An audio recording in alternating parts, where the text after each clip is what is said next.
സുവിശേഷ വീഥി. ദൈവ തിരുനാമത്തിന് മഹത്വം ഉണ്ടായിരിക്കട്ടെ. ക്രിസ്തുയേശുവിൻ്റെ ഈ സുവിശേഷ വീഥിയിലേക്ക് എല്ലാവർക്കും ആദരവോടുകൂടി സ്നേഹവന്ദനം. ഒരിക്കൽ കൂടി യേശു സ്നേഹത്തിൽ ഇപ്രകാരം തിരുവചനത്തോടൊരുമിച്ച് ഒത്തുചേർന്ന് ആയിരിക്കാനായിട്ട് ദൈവം കരുണ ചെയ്തല്ലോ. ലഭിച്ച എല്ലാ നന്മകളെ നമുക്ക് നന്ദിയോടെ ഓർക്കാം. ആയുസ്സും പരിമിതികൾക്കകത്ത് നിറഞ്ഞ ആരോഗ്യമൊക്കെ നമ്മൾ വലിയ അത്ഭുതവും ദൈവിക അനുഗ്രഹവും തന്നെയാണ്. നമ്മളിപ്പോഴും വലിയ അത്ഭുതങ്ങളെ, അടയാളങ്ങളെയൊക്കെ ആഗ്രഹിക്കുകയും അതിനുവേണ്ടി കാത്തിരിക്കുകയും ചെയ്യുമ്പോൾ ഭൂമിയിൽ എനിക്ക് വേണ്ടി ദൈവം ചെയ്തതെന്ന ഏറ്റവും വലിയ അത്ഭുതവും അടയാളവും എന്നിൽ അവശേഷിക്കുന്ന ഈ ആയുസ്സാണ്, ജീവനാണ്, പ്രാണനാണ് എന്നുകൂടി ഒന്ന് തിരിച്ചറിയുന്നത് നല്ലതാണ്. ദൈവത്തിൻ്റെ ജീവശ്വാസമാണ് എന്നിൽ ഇപ്പോഴുമുള്ളത്.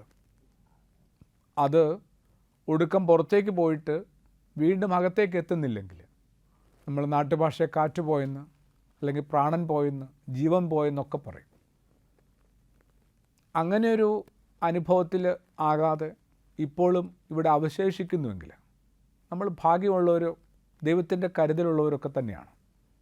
കടന്നുപോയവർ, ഭാഗ്യമില്ലാത്തവർ, ദൈവം ഉപേക്ഷിച്ചവരാണെന്നുള്ള അർത്ഥത്തിലല്ല. ദൈവത്തിൻ്റെ കരുതൽ ഇപ്പോഴും നമുക്കുണ്ട്. അത് ഉള്ളിൻ്റെ ഉള്ളിലെ പ്രാണൻ തന്നെയാണ്. അതാണ് ഏറ്റവും വലിയ അടയാളവും അത്ഭുതവും ഒക്കെ. എങ്ങനെയാണ് അവനവൻ്റെ ഉള്ളിൻ്റെ ഉള്ളിലുള്ള ക്രിസ്തു അനുഭവത്തെ ഒന്ന് തിരിച്ചറിയാൻ പറ്റുക? പിന്നെയല്ലേ അതിനെ ഒന്ന് സ്വന്തമാക്കാനായിട്ട്, അവനവൻ്റേതാക്കി മാറ്റാനായിട്ട്, ആ തിരിച്ചറിവിൽ നിലനിൽക്കാനും തുടർന്ന് ജീവിക്കാനും ഒക്കെ പറ്റുക. കൊലോസ്യ സഭയോട് പൗലോസ് അപ്പോസ്തലൻ്റെ ഓർമ്മപ്പെടുത്തൽ കഴിഞ്ഞ വിചാരത്തിൽ നമ്മൾ പങ്കിട്ടതാണ്. സഭയിലെ വിശ്വാസികളെ പൗലോസ് അപ്പോസ്തലൻ ഉദ്ബോധിപ്പിക്കുകയാണ്. ആ യുഗങ്ങളുടെയും തലമുറകളുടെയും ആരംഭകാലം മുതൽ ദൈവം മറച്ചുവെച്ച വലിയ രഹസ്യം ഞാനിപ്പോൾ വെളിപ്പെടുത്തി തരാം. നിങ്ങളുടെ ജീവിതം ആകെ മാറി മറിയും. മഹത്വത്തിൻ്റെ പ്രത്യാശയായ ക്രിസ്തു നിങ്ങൾ ഓരോരുത്തരുടെയും ഉള്ളിലുണ്ട്. എൻ്റെ ഉള്ളിൽ യേശു ഉണ്ടെന്നുള്ള പൗലോസ് അപ്പോസ്തലൻ്റെ വെളിപ്പെടുത്തൽ, അതും ദൈവം മറച്ചുവെച്ച വെളിപ്പെടുത്തൽ, വർഷങ്ങൾക്ക് മുമ്പ് ക്രിസ്തുവിൻ്റെ ജനനത്തോടുകൂടി അത് ബോധ്യപ്പെട്ടതാണ്, ഭൂമിക്ക് വെളിപ്പെട്ടതാണ് സത്യം. പക്ഷെ മനസ്സിലാക്കാനായിട്ട് മനസ്സില്ലാതെ പോകുന്നു പലർക്കും. മനസ്സിലാക്കേണ്ടവർ അത് മനസ്സിലാക്കിയിട്ടും അതിനനുസരിച്ച് പ്രവർത്തിക്കാതെയും പ്രതികരിക്കാതെയും പോകുന്നു. ആലോചിച്ച് നോക്കിയേ, യേശു ജന്മവുമായി ബന്ധപ്പെട്ട്, തിരുജനനവുമായി ബന്ധപ്പെട്ട് കൃത്യമായ അറിവ് ചിലർക്കൊക്കെ കിട്ടുന്നുണ്ട്.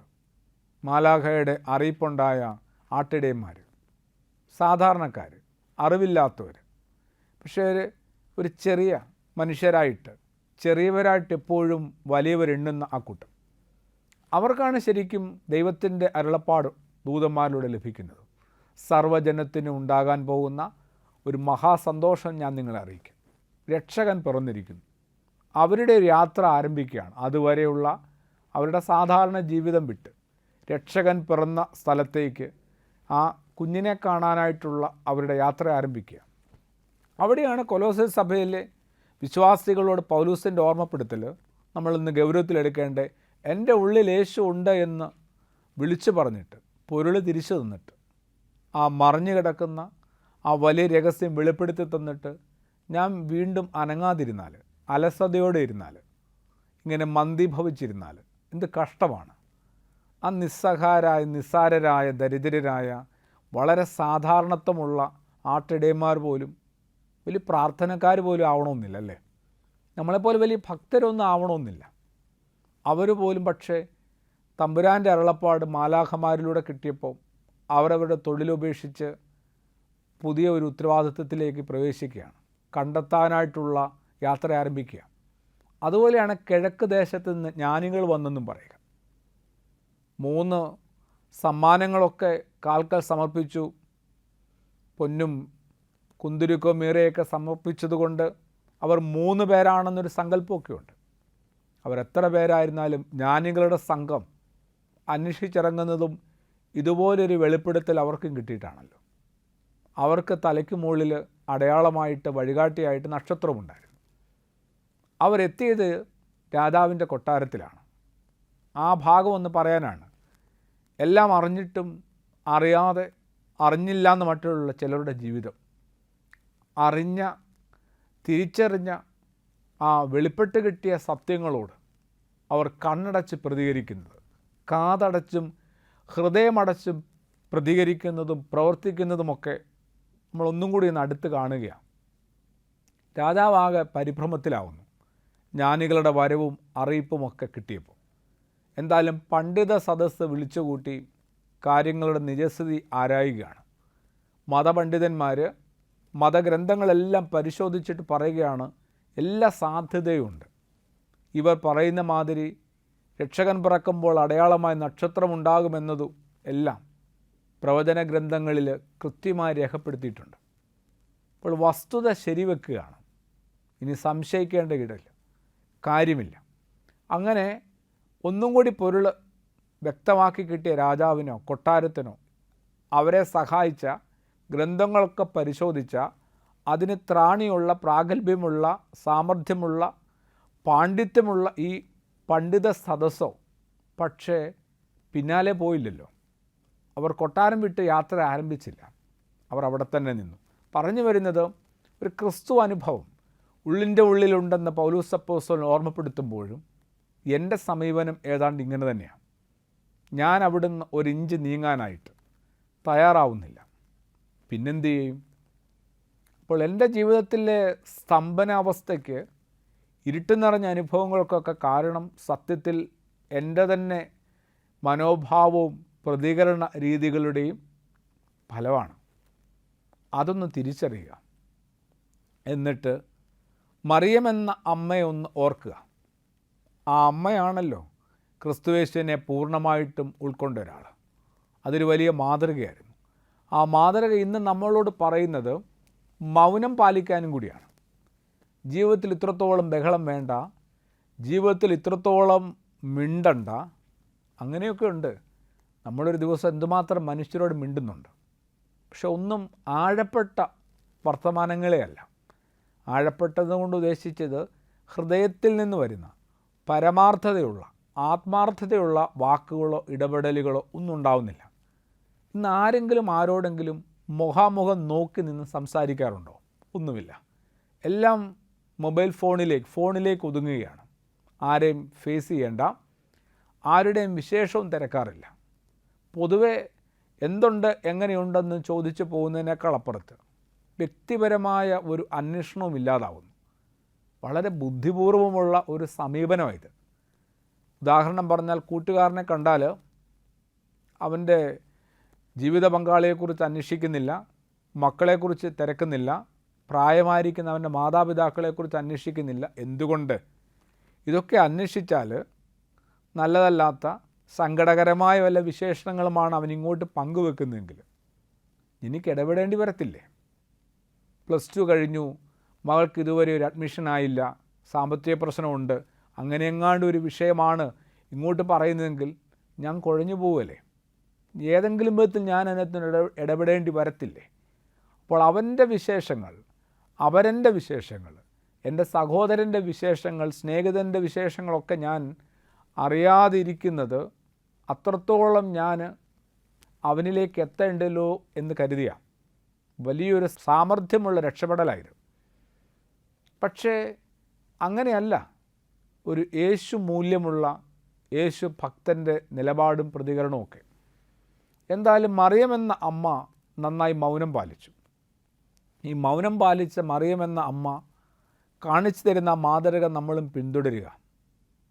നമ്മളും ജീവിതത്തിൽ അവനവനിലേക്ക് എത്താനായിട്ട് ഇത്തിരി നേരം ഒന്ന് നമ്മളെ തന്നെ ഒന്ന് ശുദ്ധീകരിക്കുക, സ്വയം ഒന്ന് പ്രകാശിപ്പിക്കുക.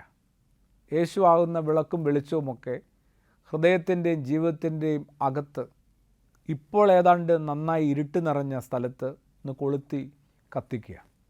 ആ പ്രകാശത്തിൽ അവനവനെ കുറച്ചുകൂടി വ്യക്തമായിട്ടൊന്ന് കണ്ടു തുടങ്ങട്ടെ. സ്വാഭാവികമായി അവനവൻ്റെ പരിസരത്തെ വീണ്ടെടുക്കാൻ പറ്റും. എപ്പോഴോ നമ്മൾ നഷ്ടപ്പെടുത്തി കളഞ്ഞ, അല്ല നമുക്ക് നഷ്ടപ്പെട്ടു പോയ ബന്ധങ്ങളെയൊക്കെ ഒന്ന് വിളക്കി ചേർക്കാനായിട്ട്, ഒട്ടിച്ചു ചേർക്കാനായിട്ട് തീർച്ചയായും വെളിച്ചം തന്നെ ആവശ്യമാണ്, യേശു തന്നെ ആവശ്യമാണ്. ഒന്ന് ശ്രമിക്കണം. അങ്ങനെയാണ് നമ്മൾ മനുഷ്യരെ വീണ്ടെടുക്കുന്നത്. ക്രിസ്തുയേശു ഇങ്ങനെ തൻ്റെ ജീവിതത്തോടൊപ്പം ഒരു ചെറു സംഘത്തെ രൂപപ്പെടുത്തിയപ്പോൾ അവരോട് പറഞ്ഞത്, നിങ്ങൾ മനുഷ്യരെ പിടിക്കുന്നവർ ആകണമെന്നായിരുന്നു. ഞാൻ നിങ്ങളെ മനുഷ്യരെ പിടിക്കുന്നവരാക്കാമെന്നാണ് പറഞ്ഞത്. മനുഷ്യരെ വീണ്ടെടുക്കുന്ന ആളുകളായിട്ട് തന്നെ ഓരോ മനുഷ്യത്വമുള്ള മനുഷ്യനും മാറേണ്ടേ. അവനവനാൽ കഴിയുന്ന വിധത്തിൽ അവരുടെ ജീവിതത്തിൽ ഇടപെടുക എന്നുള്ളതാണ്. നമ്മളിന്ന് ഇടപെടുന്നുണ്ട്. മറ്റുള്ളവരെ ബുദ്ധിമുട്ടിക്കുന്ന വിധത്തിലും പരിഹസിക്കുന്ന വിധത്തിലും പരിക്കേൽപ്പിക്കുന്ന വിധത്തിലും മറ്റുള്ളവരുടെ ജീവിതത്തെ തകർത്ത് കളയുന്ന വിധത്തിലും എല്ലാവരുമല്ല, ആരൊക്കെയോ ഇടപെടുന്നുണ്ട്. അതിനുവേണ്ടി ഇന്ന് ആധുനിക എല്ലാ സംവിധാനങ്ങളും, ഡിജിറ്റൽ മേഖലയിലെ എല്ലാ സൗകര്യങ്ങളും നമ്മൾ നല്ലൊരു ആയുധമായിട്ട് ഉപയോഗിക്കുന്നുണ്ട്. ഇത്തരം കാര്യങ്ങളെയൊക്കെ വിട്ടിട്ട് അവനവൻ്റെ ആത്മാവിനെ കണ്ടെത്താനായിട്ട്, ഒരു രക്ഷയുടെ അനുഭവത്തിലേക്ക് എത്താനായിട്ട് ഒന്ന് ശ്രമിക്കണ്ടേ. അങ്ങനെ കൊലോസ്സേ സഭയിലെ വിശ്വാസികൾ തിരിച്ചറിഞ്ഞതുപോലെ നമ്മൾ ഓരോരുത്തരും തിരിച്ചറിയുകയാണ്, ക്രിസ്തു അംശം എൻ്റെ ഉള്ളിലുണ്ട്. ഈ ക്രിസ്തുവിന് ഇണങ്ങുന്ന വിധത്തിൽ തുടർന്ന് ജീവിപ്പാനായിട്ട് ദൈവമേ എന്നെ ഒരുക്കണമേ. ഒരുപാട് കുറവുകളുണ്ട്, പോരായ്മകളുമുണ്ട്. ക്രിസ്തുവിന് ഇണങ്ങുന്ന വിധത്തിലേക്ക് എന്നെ ഒന്ന് പാകപ്പെടുത്തണം.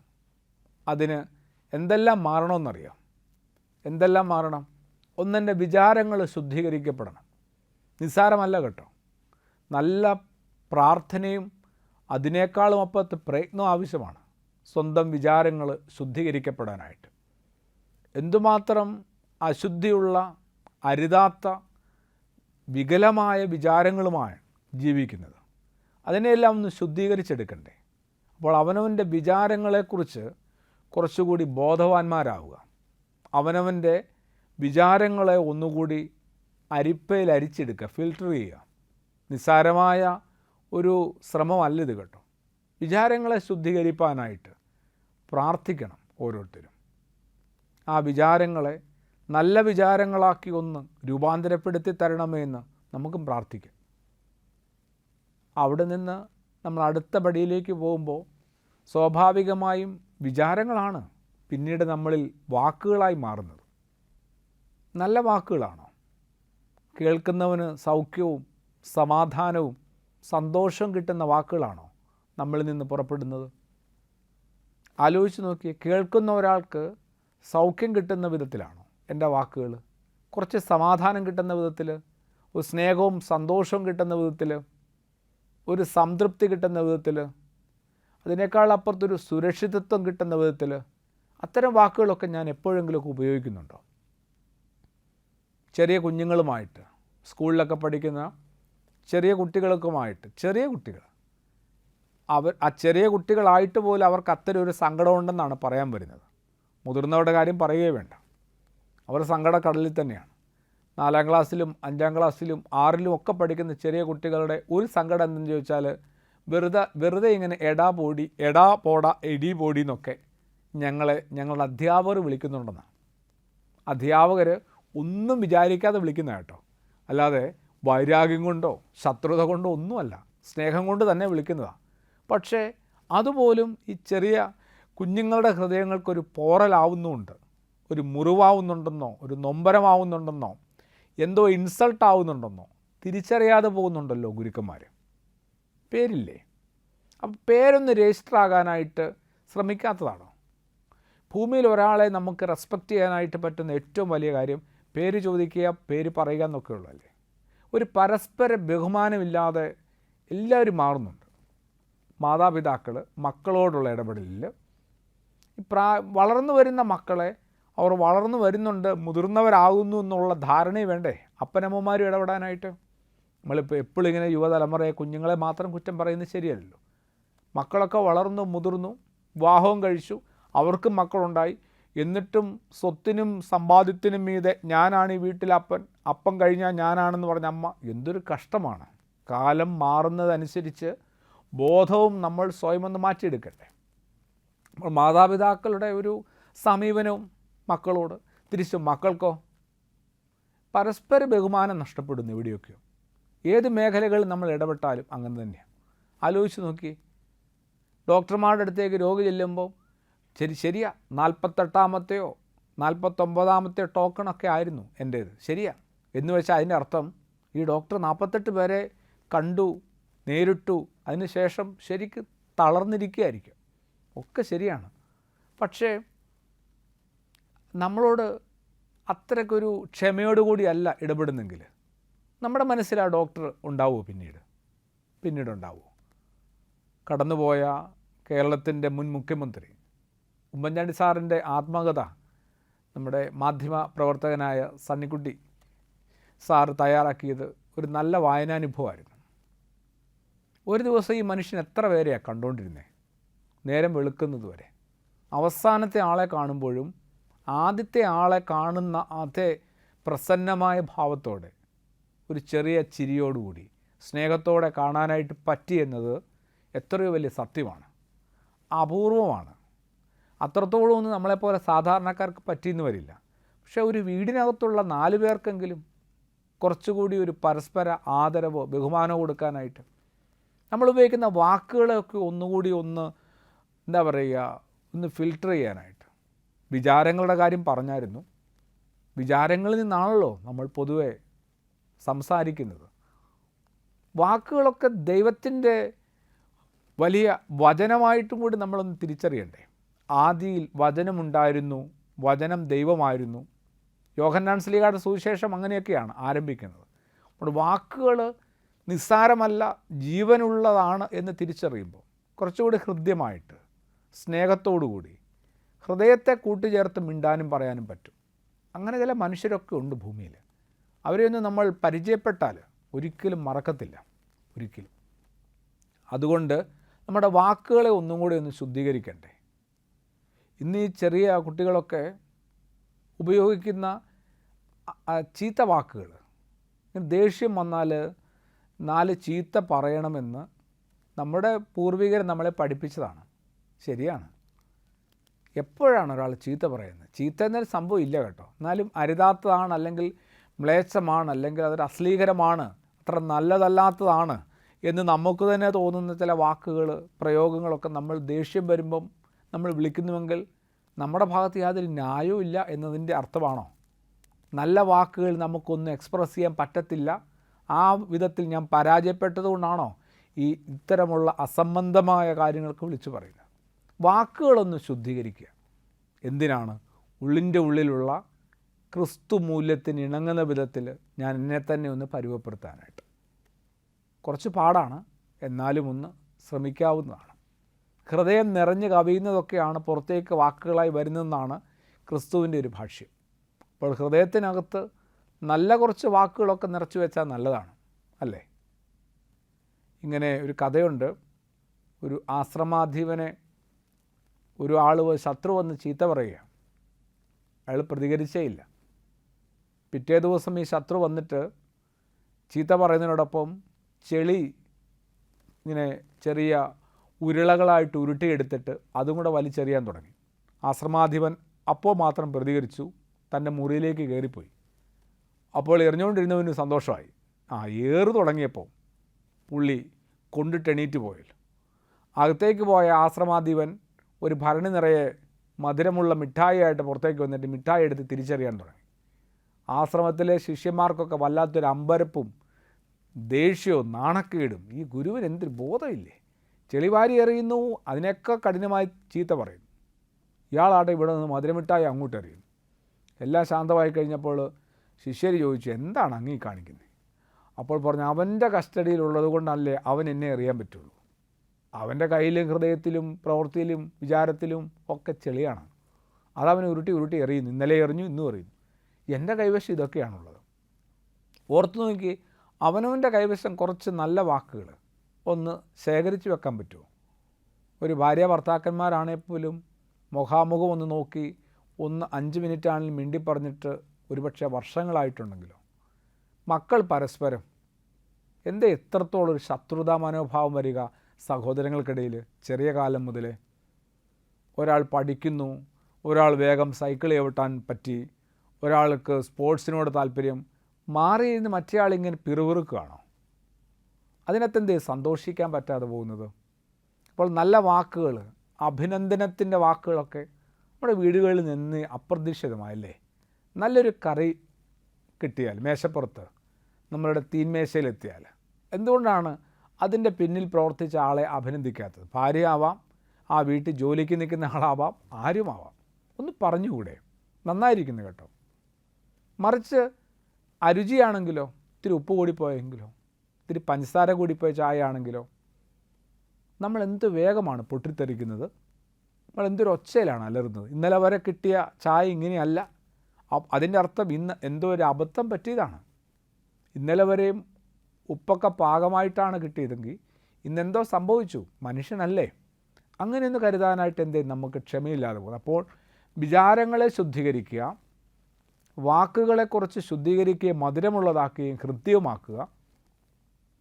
ഇങ്ങനെ വിചാരവും വാക്കും കഴിഞ്ഞാൽ മറിയമെന്ന അമ്മ തൻ്റെ മൗനത്തിലൂടെ സമ്പാദിച്ച നമുക്ക് തന്ന നല്ല മാതൃകകളെയൊക്കെ നമ്മൾ കാണുമ്പോൾ ഓർക്കണം, നമ്മൾ ഒരു മൗനത്തിലിരുന്നു കൊണ്ട് ചില കാര്യങ്ങളൊക്കെ റിപ്പയർ ചെയ്യാനായിട്ട് മനസ്സുണ്ടാവണം. എന്തൊക്കെയാണ്? ഒന്ന് വിചാരമാണെന്ന് നമ്മൾ കണ്ടു, 2 വാക്കുകളാണ്. വിചാരം തന്നെയാണ് വാക്കുകളായിട്ട് പുറത്തു വരുന്നത്. മൂന്നാമത്തേത് കുറച്ചും കൂടി വലിയ സംഭവമാണ്. എന്താണ്? പ്രവൃത്തിയാണ്.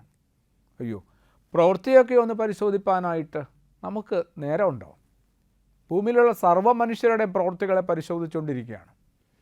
അതിങ്ങനെ പത്രമാധ്യമങ്ങളിലൂടെ, ദൃശ്യമാധ്യമങ്ങളിലൂടെ, ഇൻ്റർനെറ്റിൻ്റെ സഹായത്തോടു കൂടി ഇസ്രായേലിൻ്റെയും പാലസ്തീൻ്റെയും ഇന്ത്യയുടെയും സർവ്വരാഷ്ട്രങ്ങളുടെയും സർവ്വ നേതാക്കന്മാരുടെയും സർവ്വ മതങ്ങളുടെയും നേതാക്കന്മാരുടെയും എല്ലാം നമ്മളിങ്ങനെ കൃത്യമായ അനാലിസിസുകൾ നടത്തിക്കൊണ്ടിരിക്കുകയാണ്.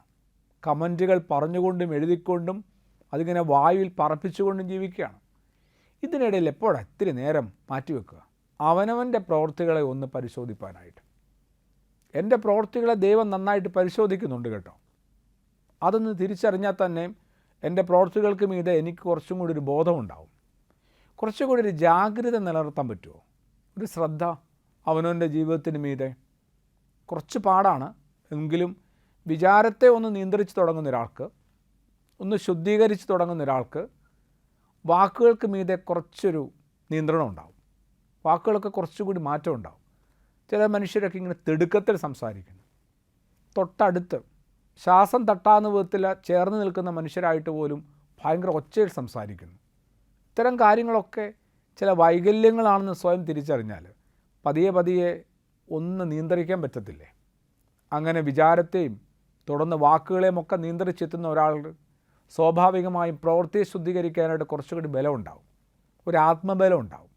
അവനവൻ്റെ പ്രവൃത്തികൾ ചെയ്യേണ്ടതും ചെയ്യരുതാത്തതും അല്ലേ? അതിലേറ്റവും പ്രധാനപ്പെട്ട ചെയ്യേണ്ടത് നമ്മൾ ചെയ്യാതെ പോകുമ്പോൾ വലിയൊരു പ്രശ്നം ഉണ്ടാകുന്നുണ്ട്. ഒപ്പം ചെയ്യരുതാത്തത് ചെയ്യുമ്പോൾ ഇതിനെല്ലാം ഒന്ന് തരംതിരിച്ച് നമുക്ക് കണ്ടെത്തിയേ മതിയാവും. അതിനൊരു വിവേകമൊക്കെ ആവശ്യമാണ്. അതിനുവേണ്ടിയാണ് കുറച്ച് മൗനം പാലിക്കണമെന്ന് പറഞ്ഞത്. ഉള്ളിൻ്റെ ഉള്ളിൽ ക്രിസ്തു ഉണ്ടെന്നേ, അതിനിണങ്ങിയ വിധത്തിൽ ജീവിച്ചേ മതിയാവും. അത് വലിയൊരു ബാധ്യത തന്നെയാണ്, ഒരു വലിയ ഭാരം തന്നെയാണ്, സംശയമൊന്നുമില്ല. ആ ഭാരം നമ്മൾ തിരഞ്ഞെടുത്തതാണ്. നമ്മൾ ആ ക്രിസ്തു അനുയായി എന്നുള്ള ഒരു ലേബലിൻ്റെ താഴെയാവുമ്പോൾ ഈ ഭാരം നമുക്ക് ഭാരമല്ല, അതെൻ്റെ ഉത്തരവാദിത്വമാണ്, എൻ്റെ ധാർമ്മികതയാണ്, എൻ്റെ ധർമ്മമാണ് ഈ ഭൂമിയിലെ, എൻ്റെ കർമ്മവുമാണ്. അങ്ങനെ പ്രവർത്തികളെ കൂടി ഒന്ന് ശുദ്ധീകരിച്ചെടുത്താൽ, ഒന്ന് കൃത്യമായി നമ്മൾ ശ്രദ്ധയോടുകൂടി കൈകാര്യം ചെയ്താൽ എന്ത് ഭംഗിയാവും. അങ്ങനെ വിചാരവും വാക്കുകളും പ്രവൃത്തിയും ഒന്ന് രൂപാന്തരപ്പെടുമ്പോൾ എന്തുമാത്രം ഭംഗിയുള്ളൊരു ജീവിതമാവും. അത് കാണുമ്പോഴാണ് അവനിൽ യേശു അംശമുണ്ടെന്ന് മറ്റൊരാൾക്ക് ബോധ്യപ്പെടുക. മറ്റൊരാൾക്ക് അങ്ങനെ ഒരു യേശു സാന്നിധ്യം എൻ്റെ ജീവിതത്തിൽ ബോധ്യപ്പെടുത്തി വേണം ഞാൻ ജീവിപ്പാനായിട്ട്. അങ്ങനെയാണ് സഭയുടെ പിതാക്കന്മാരൊക്കെ ജീവിച്ചത്. ദൈവത്തെ ധരിച്ചവരായ ആളുകളായിട്ടാണ് പിതാക്കന്മാരെ വിശേഷിപ്പിക്കുക. ആ ദൈവത്തെ ധരിച്ച് ജീവിച്ചു എന്ന് പറയുന്നത് ഏതൊരാൾ അവരെ കാണുമ്പോഴും അവരെയല്ല അവരെ പ്രകടമായി തോന്നുന്നത്, മറിച്ച് അവരുടെ ഉള്ളിലുള്ള ഒരു യേശു അനുഭവത്തെയാണ്, ഒരു യേശുവിനെയാണ് ശരിക്കും, ആ ദൈവത്വത്തെയാണ് വെളിപ്പെടുന്നത്, പ്രകടമാക്കുന്നത്. അങ്ങനെ ദൈവത്വത്തെ പുറമേ പ്രകടമാക്കി കാണിക്കാനായിട്ട് പറ്റണ്ടേ? ഞാനെപ്പോഴും ജീവിക്കുന്നത് എന്നെ തന്നെ ഇങ്ങനെ മുന്നിൽ നിർത്തിക്കൊണ്ടാണ്, എന്നെ വല്ലാതെ പ്രകടിപ്പിച്ചും പ്രദർശിപ്പിച്ചുമാണ്. ആ പ്രകടനങ്ങൾക്കൊക്കെ ഒരു കുഴപ്പമുണ്ട്. അവനവനിലുള്ള ജീവിതമാണ്. ഈ അവനവനീസം ഒന്ന് കളഞ്ഞിട്ട് നമ്മൾ മറ്റുള്ളവരെയും കൂടി ഒന്ന് ഗൗരവത്തിലെടുക്കുക. ദൈവത്തെ ധരിച്ചവരായിട്ട് ഓരോരുത്തരും മാറട്ടെ. അങ്ങനെയാണ് കൊലോസ്യ സഭയോട് പൗലോസ് അപ്പോസ്തലൻ പറയുന്നത്, എന്നിലും സഫലമാവുന്നത്, പൂർത്തിയാവുന്നത് മഹത്വത്തിൻ്റെ പ്രത്യാശയായ ക്രിസ്തു ഉള്ളിലുണ്ട്. ആ ഉള്ളിലുള്ള ക്രിസ്തുവിന് ഇണങ്ങുന്ന വിധത്തിൽ തുടർന്നുള്ള ഓരോ നിമിഷവും ജീവിപ്പാനായിട്ട് ഞാൻ കടപ്പെട്ട മനുഷ്യനാണ്. എൻ്റെയും ജീവിതത്തിൻ്റെ അടുത്ത നിമിഷം എന്തെന്ന് എനിക്ക് നിശ്ചയമില്ലാത്തതിനാൽ ആ ഉടയവനോട്, തമ്പുരാനോട് പരമാവധി ചേർന്നിരിപ്പം. ഇതിനൊക്കെ എന്നെ ശക്തിപ്പെടുത്തുന്നത്, പ്രാപ്തരാക്കുന്നത് ശരിക്കും എന്താ? ദൈവത്തിൻ്റെ പരിശുദ്ധാത്മാവാണ്. ഈ പരിശുദ്ധാത്മാവ് ലഭിക്കുമ്പോൾ, അത് വന്ന് ആ ചൈതന്യത്തിൻ്റെ കീഴിലാവുമ്പോൾ തീർച്ചയായിട്ടും അസാധ്യമായ പല കാര്യങ്ങളും എൻ്റെ ഈ ചെറിയ ജീവിതത്തിൽ സാധ്യമാവും. അതിന് ഞാൻ നന്നായി പരിശ്രമിക്കാൻ, പ്രാർത്ഥിക്കാനായിട്ട് ആരംഭിക്കുകയാണ്. പരിശുദ്ധാത്മാവ് അത് നമ്മൾ ഓരോരുത്തരെയും സഹായിക്കട്ടെ, അനുഗ്രഹിക്കട്ടെ, ആശീർവദിക്കട്ടെ എന്ന് ആത്മാർത്ഥമായിട്ട് ആഗ്രഹിക്കുന്നു, പ്രാർത്ഥിക്കുന്നു. ദൈവ തിരുനാമത്തിന് മഹത്വം ഉണ്ടായിരിക്കട്ടെ. ആമേൻ.